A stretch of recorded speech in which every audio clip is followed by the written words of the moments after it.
Okay, when you're rebuilding the Kickstart, when you're putting a Kickstart on the machine for the first time, or I suppose when you're building it, the online parts thing I had, I'll try and describe what's going on. The Kickstart shaft, it goes into the side that the Kickstart's on, a hole in the side. It goes through basically nothing. You can see it under the bike, behind the engine, and then it goes into the primary, into the back of the primary. Now this is where this happens. On an electric only XLH, that hole in the primary for the Kickstart to go through is still there, which is just as well because it's in the engine cases. The back of the primary is one of the engine cases. And this plug, you can see the black, that's where it was painted. This plug goes into the back of the primary, so you're still talking the engine case, you're not talking the primary case. And it blanks off that hole. And you do it up with a bolt and a washer on the other side, and it stops the oil coming out. And you think, well, doesn't it leak a bit? Doesn't it have a O-ring on it? It's got a bit more than an O-ring on it. It's got one of these. Now, this wasn't on the diagram of the 79 Kickstart, because there are 79 Kickstarts out there, XLHs. 79 is a weird year. You can't for definite say that wouldn't happen on a 79, because it was like they had a ton of parts from God knows where and they just threw them at the 79s. You've got to remember, Harley-Davidson wasn't about fit and finish at the time. It was about quantity. Vast, vast quantities of XLHs and... sorry. There was a lot of XLHs anyway.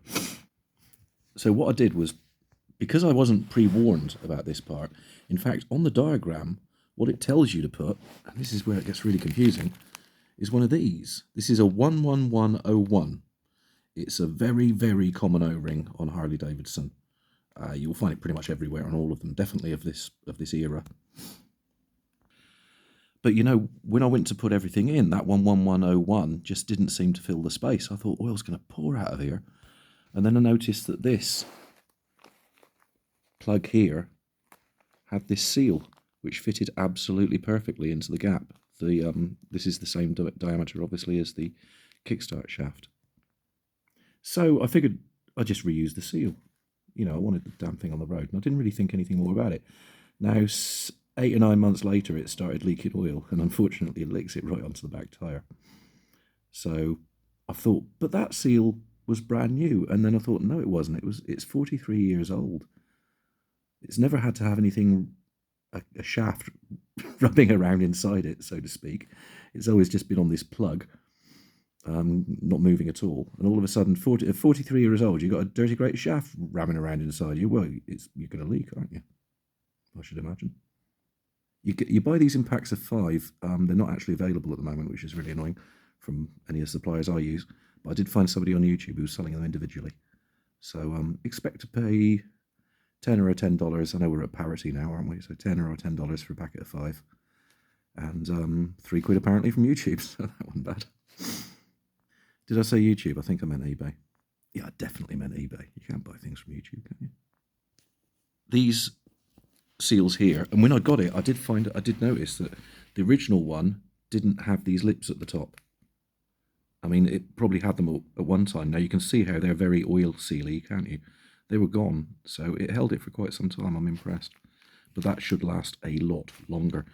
Now, for reference, this part is 33076-37, and it's generally sold as a Kickstart shaft seal, but for the 4-speed big twins. So don't even mention Sportsters if you're shopping around for one of these. Just go on that part number, Kickstart shaft seal. It won't be expensive. You might even get a whole pack of them. And that's what you need to properly complete the Kickstart conversion. I didn't know. I do now. Cheery bye.